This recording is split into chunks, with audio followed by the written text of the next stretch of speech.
Que el Señor les bendiga, iglesia. Es un gusto para mí estar tempranito aquí con todos ustedes. Gracias por el privilegio. Voy a pedir que abra su Biblia en el libro de Génesis, capítulo 37, versículo del 2 en adelante. Vamos a estar hablando acerca de las bendiciones, pero más que todo lo que vamos a estar desarrollando es las etapas que conlleva el proceso entero para obtener una bendición. Y vamos a tomar un ejemplo que es José el soñador. A mí me llama muchísimo la atención la historia de este señor, porque pasó un proceso no muy fácil y lo vamos a ir desarrollando. Y para que me acompañe, vamos a leer desde el versículo 2. ¿Ya lo tiene? 37 de Génesis, versículo 2. Dice la palabra del Señor. Esta es la historia de la familia de Jacob. José, siendo de edad de 17 años, ponga mucha atención a esa edad, porque más adelante le voy a estar preguntando. Siendo de edad de 17 años, apacentaba las ovejas con sus hermanos, y el joven estaba con los hijos de, versículo 3, perdón, amaba a Israel. Este Israel es el mismo Jacob, hermanos, a José más que a todos sus hijos, porque lo había tenido en su vejez, y le hizo una túnica de diversos colores. Y viendo sus hermanos que su padre lo amaba más que a todos sus hermanos, le aborrecían y no podían hablarle pacíficamente. Y soñó José un sueño y lo contó a sus hermanos, y ellos llegaron a aborrecerle más todavía.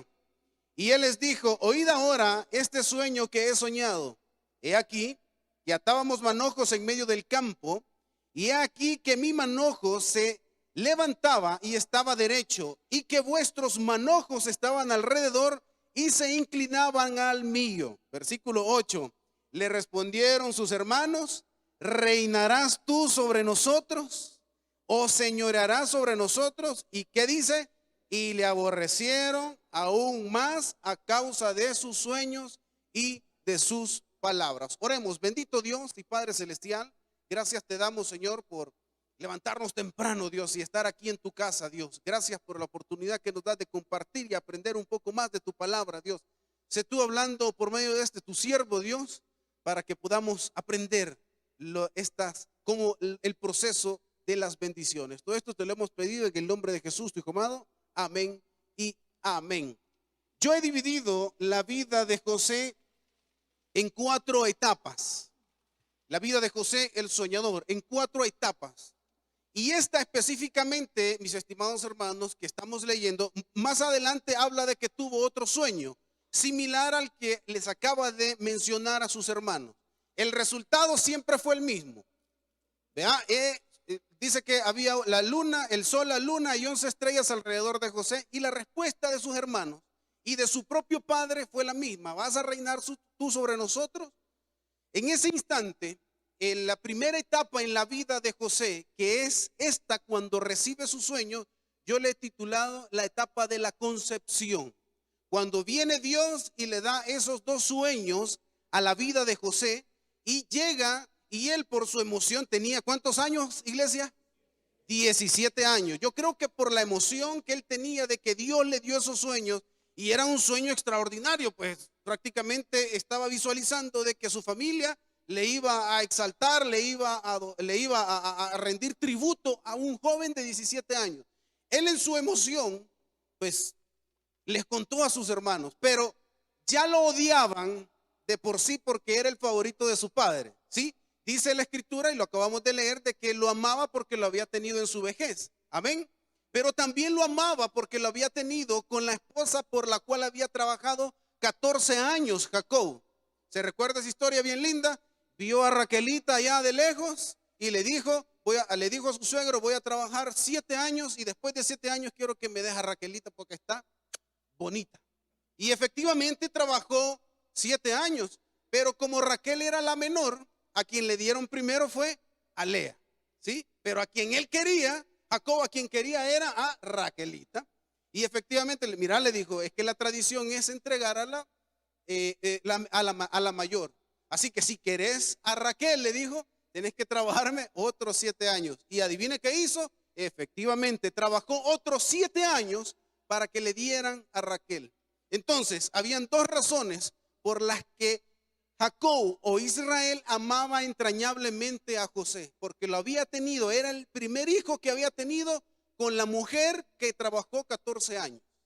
Y la Biblia nos dice, lo acabamos de leer también, que le entregó una túnica de colores, algo caro. Y eso implicó que sus hermanos lo odiaran. Y de ribete, lo acabamos de leer también, que en el sueño que él tenía, él les estaba diciendo, ustedes hermanos mayores me van a servir a mí que soy el menor. Yo creo que cualquiera se molestaría, bueno, y ¿verdad? Es el hermano mayor y aquí, el hermano menor y ya quiere. Los hermanos menores son los que nos hacen los mandados a nosotros, no nosotros a los hermanos menores. Pues digamos que era lo que los hermanos sentían era como que medio lógico, ¿verdad? Pero los sueños, quiero que me entienda, que fueron dados a José, no le fueron dados a sus hermanos. Él en la emoción, yo creo que cualquiera, pues obviamente se lo contó a sus hermanos. Sin embargo, los sueños eran para él y ellos no lo entendieron. Bueno, creo que ni siquiera José entendió el significado, el por qué o por qué estaba soñando eso, pero él se emocionó simple y sencillamente porque Dios se lo dio. Pero empieza una etapa en la vida de José muy difícil, que es la segunda etapa, y yo la he llamado la etapa de la contradicción. La etapa donde su propia familia, mis estimados hermanos, ataca al hermano. Dice, bueno, yo siempre he considerado a José, bueno, hay dos personajes en la Biblia en las que no se menciona error alguno. Vamos a omitir a Jesús por obvias razones, pero de Daniel no se menciona ningún error. Y de José tampoco se menciona un error desde que comenzó su ministerio. Pero cuando era chiquito era medio chambroso. Les ponía el dedo a sus hermanos con su papá y le decía, mira, mis hermanos andan por allá. Entonces en una ocasión viene Jacob y manda a José a vigilar, a visitar a sus hermanos que andaban pastoreando. Y cuando lo vieron venir, adivine qué fue. Bueno, usted y yo lo sabemos, qué fue lo que su propia sangre, sus propios hermanos maquinaron en su mente querer hacer a José. Y eso fue matarlo. Su propia familia, imagínense el odio, el resentimiento que tenían para su propio hermano, que llegara hasta el pensamiento de querer matarlo. Y lo vieron desde lejos. Y si no hubiese sido por su hermano mayor, Rubén, pues lo hubieran matado. Porque Rubén les dijo, no se extienda nuestra mano para matar a nuestro hermano menor. Entonces, ¿se imaginan ustedes? Su propia familia, hermanos, sus hermanos, su tío o algo, y situaciones similares se han dado en la vida real. Que su propia familia maquine cosas, no digamos matar, pero sí algún daño en la vida de ustedes. Su propia familia. Uno lo puede esperar de un enemigo, uno lo puede esperar incluso de un amigo en que entramos en conflicto, pero creo que de nuestra propia familia, no, ¿verdad? Y sin embargo, cuando recibieron a José y lo vieron, gracias a Dios, como les decía, Rubén llegó y les dijo, no lo matemos. Pero sí maquinaron en hacerle daño. Y yo quiero que me acompañe en el capítulo 37, una hojita más adelante, bueno, el mismo capítulo 37, versículo 26. Y dice, entonces Judá dijo a sus hermanos, ¿qué provecho hay en que matemos a nuestro hermano y encubramos su muerte? Mire el 27, venid y vendámosle a los ismaelitas y no sea nuestra mano sobre él, porque él es nuestro hermano, nuestra propia sangre. Y sus hermanos convinieron con él. Y cuando, versículo 28, y cuando pasaban los madianitas, mercaderes, sacaron ellos a José de la cisterna y le trajeron arriba, y dice, y lo vendieron a los ismaelitas por 20 monedas de plata. No lo mataron, pero creo que le hicieron muchísimo más daño vendiendo a su propio hermano a una caravana. Ahí se menciona ismaelitas, era como la tribu, y madianitas era el lugar en donde residían. Y esa caravana iba con rumbo a Egipto. Lo vendieron como esclavo. Yo creo en la vida de José, por eso le decía, esa es la etapa de la contradicción, porque yo me imagino a José en la cisterna escuchando a sus propios hermanos, matémosle. Y a esto, no lo matemos, mejor vendámoslo. No, matémosle. su propia sangre, hermano. Esa etapa de contradicción en la vida de José, yo no me imagino, no me quisiera poner en los zapatos de él, porque su propia familia estaba maquinando cosas malas. Él no entendía por qué su propia familia le estaba causando tanto daño. Y efectivamente lo vendieron, hermanos, por 20 monedas de plata para deshacerse de su hermano. Y hay que ver, y ahí cuando llegaron sus hermanos a donde Jacob, su padre, dice que mancharon la túnica de colores de sangre y mintieron. Y veníamos y vimos la túnica de colores. Alguna bestia pues murió. Y efectivamente, y es llevado José a Egipto, donde es vendido a la casa de Potifar, un general del faraón. Y en esa casa, en la casa de Faraón, en la casa de Potifar, perdón, empieza la tercera etapa en la vida de José, que yo le llamo la etapa de la preparación, donde José, aún siendo esclavo, hermanos, dice que Dios lo bendecía. Aún siendo esclavo, hey hermano, ¿qué hace un esclavo?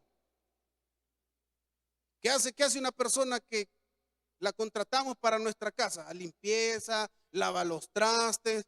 Pero en esa época un esclavo era tratado menos que nada. Y aparte de las cosas y los quehaceres que tenía que hacer, era una persona que, servía solo para acarrear bultos, para tener en orden la casa. No era nadie. Y ahí llegó José. Y sin embargo, estando ahí, Dios le dio gracia entre sus amos. Y dice que lo puso como principal de todos sus esclavos. A José. José, siendo esclavo, era el jefe de los esclavos. Con eso le explico todo. Increíble. Y dice que Potifar le dijo: mira, de todo lo que está en mi casa, podés tomar. Solo a mi mujer no. Eso sí le dijo. Pero como que la señora estaba un poco mal atendida. Sí, porque se dio un incidente en el cual podemos observar el primer acto de incriminación hacia una persona. Porque, como le decía la señora, creo yo que estaba mal atendida. Y como José era bonito, tenía, ¿cuántos años dijimos? 17, suponiendo que pasó un año, tenía 18 años, ya tenía DUI. Entonces le gustó a la señora. Y viene la señora y en un acto de desesperación entra José a la habitación y a donde estaba la señora, la esposa de Potifar, y se le insinúa. Y adivine qué hizo José. Dijo: patita, ¿pa' qué te quiero? Dijo. Pero en las que se fue, la señora le agarró y le quedó la ropa de él, y aquel salió. Dijo: no, dijo. Era fiel a Dios. Y yo se los pongo, mejor no lo voy a preguntar, porque ¿cuántos de nosotros, estando en la posición de José, haríamos lo mismo, hermanos? Por difícil que fuera, José dijo: no, mangos. Aquí, mejor que digan, aquí corrió que aquí murió. Y salió. Y sin embargo, la esposa de Potifar, en el capítulo 39, versículo 17, dice, porque José salió de la habitación y quedaron la ropa de él. Amén. Entonces viene la señora, la esposa, y llama a su esposo. Y mire lo que dice en el versículo 17 del capítulo 39. Entonces le habló ella las mismas palabras diciendo: el siervo hebreo que nos trajiste vino a mí para deshonrarme. Mintió, obviamente. Versículo 18. Y cuando yo alcé mi voz y grité, él dejó su ropa junto a mí y huyó fuera. Y el versículo 19 dice: y sucedió que cuando oyó el amo Potifar de José las palabras de su mujer, le hablaba diciendo: así me has tratado tu siervo. Y encendió su furor. Y dice: y tomó su amo a José y lo puso en la cárcel donde estaban los presos del rey, y estuvo ahí en la cárcel por un crimen que no cometió, hermano, por algo que le ofrecieron, pero él dijo: mi fidelidad a Dios es más grande. ¿Cómo se llamaba la etapa en la vida de José ahorita? La etapa de la preparación. Dios lo estaba preparando. Y fíjese que es increíble, y a mí me parece que me llama muchísimo la atención la vida de José, porque sigue diciendo en el versículo 21: Pero Jehová estaba con José en la cárcel, hermano. En la cárcel. Pero Jehová estaba con José y le extendió su misericordia y le dio gracia en los ojos del jefe de la cárcel. Mira el versículo 22. Y el jefe de la cárcel entregó en mano de José el cuidado de todos los presos que había en aquella prisión. Todo lo que él hacía, ahí el carcelero, lo hacía José, hermano. Se puede imaginar el encargado de la cárcel diciéndole a José: José, voy a salir, te dejo las llaves y me cuidas a todos los reos, ya vengo. El jefe de la cárcel a alguien que estaba preso, entregándole las llaves para que cuidara a todos los presos que estaban ahí. Creo que no tiene, humanamente no tiene lógica, pero espiritualmente, dentro de los planes de Dios, sí había lógica. Porque ¿qué es lo que leímos en el versículo? Y Jehová, que dice, estaba con José y él tuvo misericordia de él, porque, como dice nuestro pastor general, ¿verdad? Dios antes de ser bueno es justo. Y la justicia de Dios la estamos viendo. Incriminado por algo que no cometió, pero aún ahí Dios estaba con José. Y lo que José no sabía, hermanos, es que estaba siendo preparado. Esa era la etapa de la vida de José. Y la última etapa en la vida de José, el soñador, yo la he titulado la manifestación. Pero la manifestación, hermanos, no es al tiempo de nosotros, es el tiempo de Dios. Eso debe de quedarnos claro a cada uno de nosotros. No es cuando nosotros queremos, es cuando Dios nos va a contestar, es cuando Él lo disponga. Y eso es lo que a muchos no nos gusta, porque nosotros estamos pidiendo hoy algo y queremos que ya mañana o en la tarde ya Dios nos contesta, ¿sí o no? Humanamente, ¿sí o no? Amén. Pero debemos entender de que los tiempos de Dios son más que perfectos. Y la etapa de la concepción en la vida de José se da, bueno, estaba en la cárcel José y interpretó dos sueños a dos compañeros que tenía. Y se da la ocasión que el faraón tiene dos sueños, ¿sí? ¿Se acuerda? 7 vacas gordas y 7 vacas flacas. 7 espigas de trigo buenas y 7 espigas de trigo secas. Esos fueron los dos sueños que el faraón tuvo. Entonces, lo que sucedió es que lo soñó, pero no sabía la interpretación. Y José en la cárcel interpretaba sueños. Ahí donde Dios lo estaba preparando, encarcelado, interpretó sueños. Entonces lo llevaron José ante Faraón para que interpretara los sueños. Y los sueños, mire, José yo creo que era del Táber, hermano, porque José no solo le da la interpretación de los sueños, lo cual, usted sabe, eran 7 años de mucha abundancia de comida, y seguido de esos 7 años iban a venir otros 7 años de sequía. Entonces viene José, su mentalidad Táber, ¿verdad? No solo le da la interpretación, sino que le da la solución. Y no solo le da la solución, sino que le da una sugerencia. Ya lo vamos a ver. Y le dice, bueno, Faraón, yo lo que te recomiendo es que en los 6 años hagas graneros grandes y acumules comida, para que cuando vengan esos 7 años de sequía tú tengas cómo abastecer a todo tu pueblo. Y le dijo a la gente del extranjero, cuando la sequía llegue, pues van a venir y te van a comercializar y te vas a hacer más rico porque tú le vas a vender comida a ellos. Pero mire, por esto es lo que le digo, que yo creo que del Táber era José. En el capítulo 41, versículo 33, ya le dijo la sugerencia de lo que debía de hacer. Pero mire lo que dice José en el versículo 33. Por tanto, provéase ahora Faraón de un varón prudente, sabio, y póngalo sobre toda la tierra. O sea, ya le dije la interpretación del sueño, lo que debe hacer. Hey, ahora Faraón, conseguiste a alguien que administre todo eso. Y efectivamente, versículos más abajo, en el versículo 39, dice, y dijo Faraón a José, pues ¿qué Dios te ha hecho saber todo esto? No hay entendido ni sabio como tú.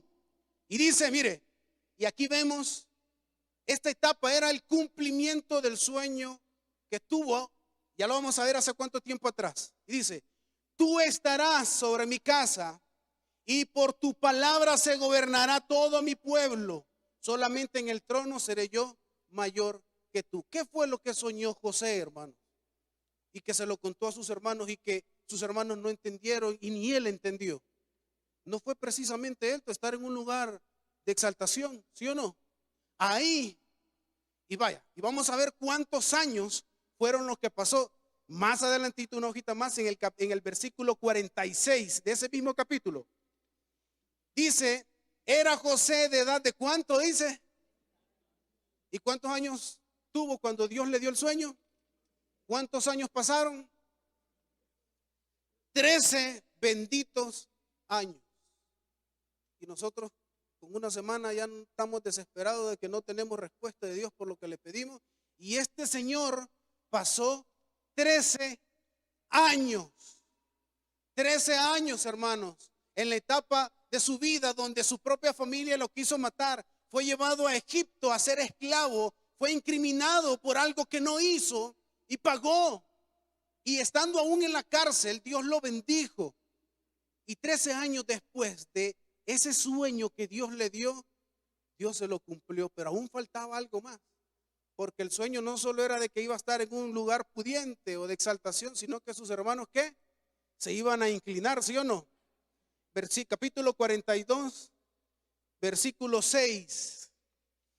Y José era el Señor de la tierra, quien le vendía a todo el pueblo de la tierra. Y llegaron sus hermanos, y llegaron los hermanos de José, y se inclinaron a él rostro en tierra.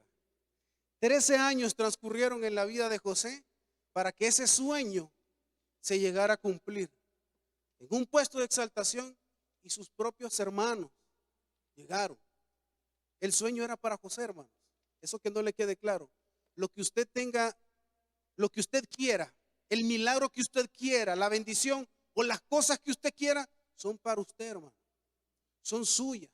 Y lo que yo siempre he recomendado, y ojo con esto, porque yo sé que es bueno orar, claro que sí, pero por lo que le estamos pidiendo también podemos trabajar por ello. Si no vea todos los milagros en la vida de Jesús, cuando Jesús estuvo aquí, usted vea que el que pedía el milagro, sí, pero también trabajaba por el milagro. Sí, pidió el milagro Jesús, hijo de David, pero ¿qué tuvo que hacer el ciego? Tuvo que caminar, tuvo que hacerse frente. Vaya, le dijo, estaban 10 leprosos, ¿se recuerda? Vaya, le dijo, queremos ser sanos, le dijeron los 10 leprosos. Ok, vayan a Jerusalén y allá preséntense con el sacerdote. Y allá iban los leprosos y fueron sanados los 10. Solo uno regresó a agradecerle, pero pidió el milagro, pero trabajó por el milagro. Sí, eso quiero que me lo entienda, hermano. Y este tipo, José, tuvo un sueño que quizás en su época no lo entendió, pero 13 años después el sueño se cumplió. Los procesos en nuestra vida, hermanos, y mire, y bien bonito, porque en el capítulo 45, versículo 5, José viene y les da una explicación, porque José hizo unas pruebas, les hizo unas pruebas a sus hermanos para ver si habían cambiado su corazón. Y al final los hermanos de José se arrepintieron de lo que habían hecho con él.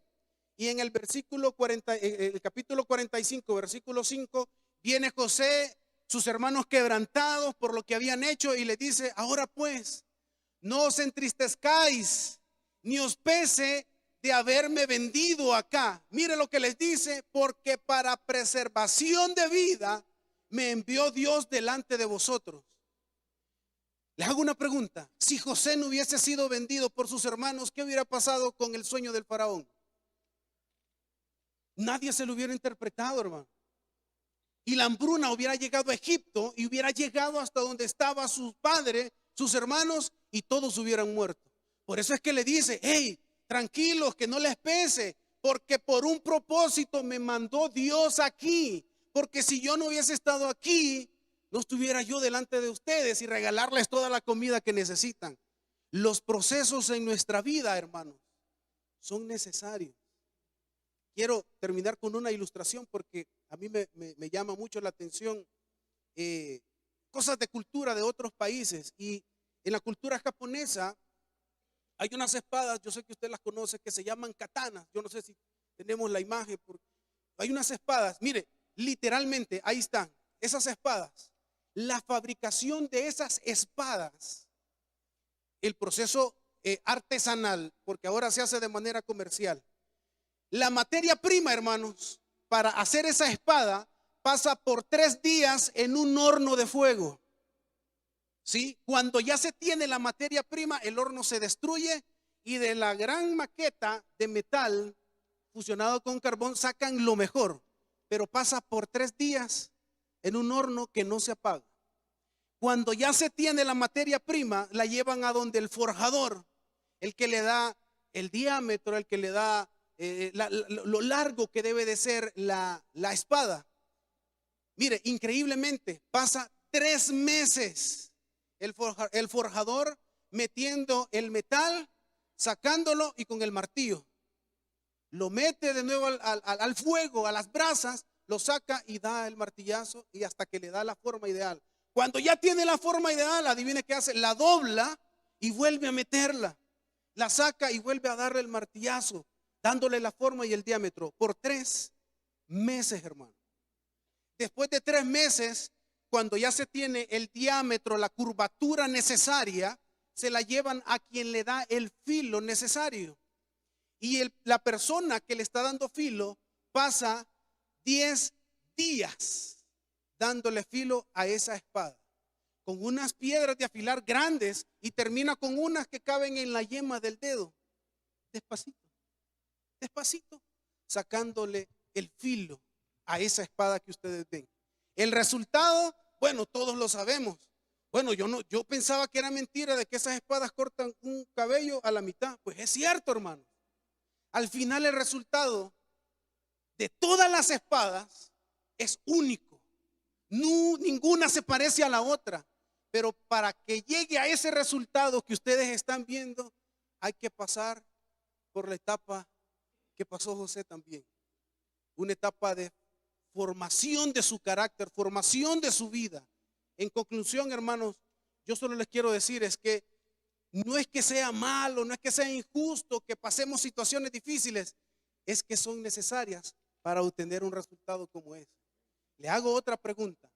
Si José el soñador, gracias por la imagen, si José el soñador no hubiese sido preparado en lo poco, ¿cómo hubiese administrado en lo mucho? Porque Dios le dio la oportunidad de administrar en la casa del faraón en lo poco y lo administró bien.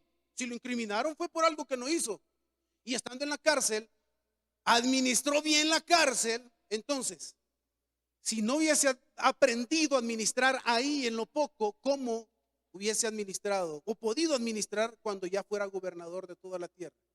Por eso le decía, en conclusión, los procesos en nuestra vida son necesarios para que cuando ya tengamos la responsabilidad, la bendición en nuestras manos, podamos administrarla de la mejor manera y no desperdiciarla. ¿Sí? Y perdón por lo que voy a decir, porque le digo que los procesos son necesarios, pero perdón, en serio, hermanos, perdón. Pero los procesos en nuestra vida no van a ocurrir una vez en nuestra vida. Van a ocurrir las veces que Dios sea necesario pulir de nosotros, afilarnos con nuestra vida, quitar de nuestra vida lo que no sirve para nosotros ni tampoco le sirve a Él, para que al final cuando usted tenga lo que le ha pedido a Dios o esos sueños, usted los va a administrar de la mejor manera, hermanos. Los procesos son necesarios para forjar nuestra vida, para quitar lo que no sirve y para afilar nuestras convicciones. José, un joven de 17 años, no sabiendo lo que le pasaba en su vida, el sueño que Dios le dio a él se cumplió después de 13 años. Yo no sé cuánto usted va a esperar por lo que le está pidiendo a Dios. Yo tenía 15 años cuando soñé trabajar aquí, allá, no recuerdo, creo que por el 2000. Soñé trabajar aquí y no fue hasta 5 años atrás que yo cumplí mi sueño, que Dios me cumplió el sueño. Yo no sé cuánto usted va a esperar, pero lo que sí estoy seguro, hermanos, que si usted pasa los procesos que Dios le ha dado en su vida y aprende a que su vida sea forjada por medio de él. Cuando usted tenga esa bendición, la va a administrar de la mejor manera. Amén. ¿Por qué no le da un fuerte aplauso al Señor? Bendito Dios y Padre Celestial, gracias, Señor, por esta meditación, Padre Santo. Te pido de todo corazón, Dios, que mis hermanos puedan entender de que tus bendiciones llegarán cuando tú lo decidas, a tu tiempo y no al tiempo de nosotros. Cuando nosotros hayamos pasado por ese proceso necesario para quitar todas las impurezas en nuestra vida. Gracias, Padre Santo, que tu Espíritu Santo esté en cada momento, en cada una de las decisiones que nosotros tomemos, para que cuando esas bendiciones lleguen, sean administradas de la mejor manera. Todo esto te lo hemos pedido en el nombre de Jesús. Amén y amén. Puede ponerse sobre sus piececitos. Vamos a recoger las ofrendas y nuestros diezmos. Recuerde, hermano, que su iglesia sigue trabajando. Bueno, no sé si les dijo el pastor Davidcito, ya los viajeros de Israel están en Madrid, España. Dentro de unas 4 horas aproximadamente ellos toman el vuelo de España hacia Tel Aviv. Ya gracias a Dios nuestros hermanos llegaron con bien. Es un viaje largo, hermano. Uno se queda viendo el avioncito en la pantallita y siente que no avanza eso. Pero ya gracias a Dios están en España. Como le decía, los ministerios de su iglesia pues necesitan de todo el apoyo de todos nosotros para que esa comida que se lleva a los semáforos, esa comida que se lleva a las comunidades. Yo no sé si ha visto, los días miércoles por ahí se sientan las comunidades que se traen a la iglesia y muchas veces, perdón que lo diga así, pero son bolitos, pero ahí están, hermano. Y los ministerios de su iglesia para eso sirven.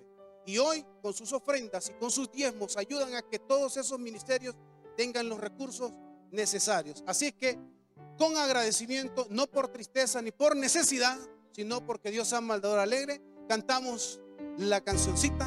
Amén. Lo nuestro tuyo es, tu mano nos lo dio, por eso gloria, honra y te damos, oh buen Dios. Amén. Bendito Dios y Padre Celestial, gracias, Señor, por la oportunidad que nos das de poder ofrendarte, de poder diezmarte de corazón. No obligado, Señor, sino de corazón. Ese dinero, Señor, que esa ofrenda pueda llegar para que pueda servir para la expansión de tu evangelio aquí en el país y fuera del país, Dios. Que esa ayuda, Señor, llegue hasta lo último de la tierra, Dios. Que los ministerios, Señor, de ayuda social puedan ser fortalecidos, Padre Santo. Bendice a mis hermanos que de corazón lo hacen, Dios. Multiplícale según la intención de su corazón. Todo esto te lo hemos pedido en el nombre de Jesús. Amén y amén. Con nosotros el ministerio de alabanza.